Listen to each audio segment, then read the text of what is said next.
అస్మద్గురుభ్యో నమ. శ్రీమతే రామానుజాయ నమ. ఈరోజు మంచి మాటగా ఆలయంలో తీర్థం ఎలా తీసుకోవాలి, తీర్థం తీసుకున్నాక తలపై చేతితో ఎందుకు రాసుకొనకూడదు, తీర్థం యొక్క విశిష్టత ఏమిటి, దానివల్ల ఉపయోగాలేంటి, ఎన్ని రకాల తీర్థాలు ఉన్నాయో తెలుసుకుందాం. గుడి అంటే వెంటనే మనకు గుర్తుకు వచ్చేది తీర్థప్రసాదాలు. తీర్థం అంటే ప్రధానం దేవుడి అభిషేక ద్రవ్యం. దానికి కొన్ని ఇతర వస్తువులను జత చేసి భక్తులకి ఇస్తారు. శివుడికి లేదా శ్రీ మహావిష్ణువుని సాలగ్రామ శిలలకు రుద్ర నమక చమకాలతో, పురుష సూక్తం, పంచసూక్తం మొదలైన మంత్రములతో స్నానం చేయించిన జలమును అర్ఘపాద్య ఆచమనములు భగవానునికి పూజ చేయవేళ సమర్పించి తరువాత ఆ జలమును పవిత్ర గ్రహపాత్రయందు ఉంచి స్నపనము చేసిన జలము కూడా కలిపి ఇస్తారు. అంటే తులసీదళ సహితమై పవిత్రమును పాపహారమును అగు నీరును తీర్థము అనబడును. శివాలయంలో అయితే అభిషేకం చేసిన నీటిని లేదా పంచామృతాన్ని ఇస్తారు. ఆ తీర్థమును అర్చన పూర్తయిన వెంటనే ముందుగా అర్చక స్వామి గ్రహించి తరువాత తన్మయులైన వారికి, సన్యసించిన వారికి, అధ్యాపకులకును, యాజమానులైన ధర్మకర్తలకును, ఆ తర్వాత భక్తులకు వరుసగా ఇవ్వటం అనేది జరుగుతుంది.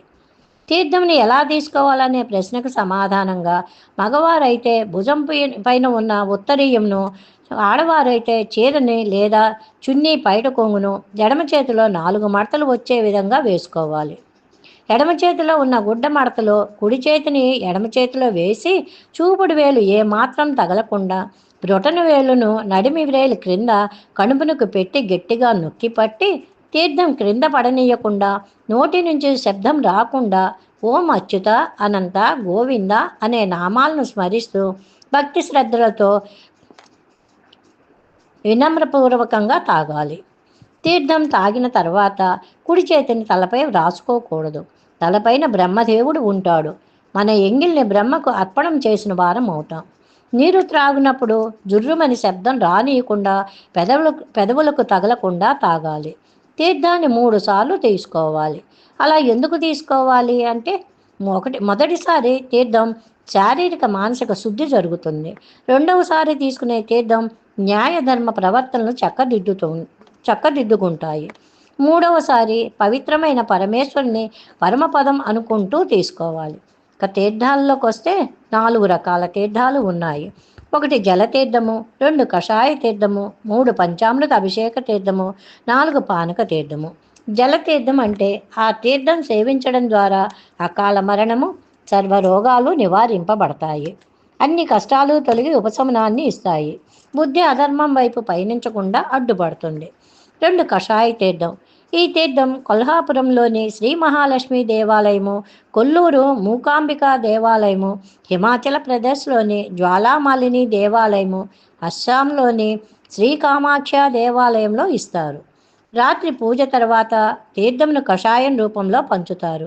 వీటిని సేవించడం ద్వారా కనిపించని రోగాలు త్వరలో నయం అవుతాయి. 3 పంచామృత అభిషేక తీర్థం. పంచామృత సేవనం ద్వారా చేపట్టిన అన్ని పనులు దిగ్విజయంగా పూర్తి కావటం మరియు బ్రహ్మలోకం ప్రాప్తిస్తుందంట. 4 పానక తీర్థం. శ్రీ మంగళగిరి నరసింహస్వామి దేవునికి, అహోబిలం నరసింహదేవునికి పానకం నైవేద్యంగా పెట్టడంతో పానకాల నరసింహస్వామిని దేవునిగా ఆ ఖ్యాతిని ఆర్జించారు. కారణం, స్వామికి పానకాన్ని నైవేద్యంగా పెట్టి ఆ పానకాన్ని భక్తులకి పానక తీర్థంగా పంచుతారు. పానక తీర్థాన్ని సేవిస్తే దేహంలో ఉత్సాహం ఎక్కువ అవుతుంది, కొత్త చైతన్యం వస్తుంది. దేహంలో ఉండే వేడి సమస్థితికి వచ్చే విధంగా చేస్తుంది. రక్తపోటు ఉన్నవారికి తల తిరగడం, నోరు ఎండిపోయినట్లు ఉండటం జరగదు. ఎముకలకు సంబంధించిన వ్యాధులు నయం అవుతాయి. నీరసం దరిచేరదు. ఆకలి బాగా వేస్తుంది. దేవుని తీర్థమైన పానకం సేవించడం ద్వారా మధుమేహ వ్యాధి అదుపులో ఉంటుంది. జీవితంలో శత్రువుల పీడ తగ్గుతుంది. బుద్ధి చురుకుగా పనిచేస్తుంది. జ్ఞాపక శక్తిని కూడా పెంచుతుంది.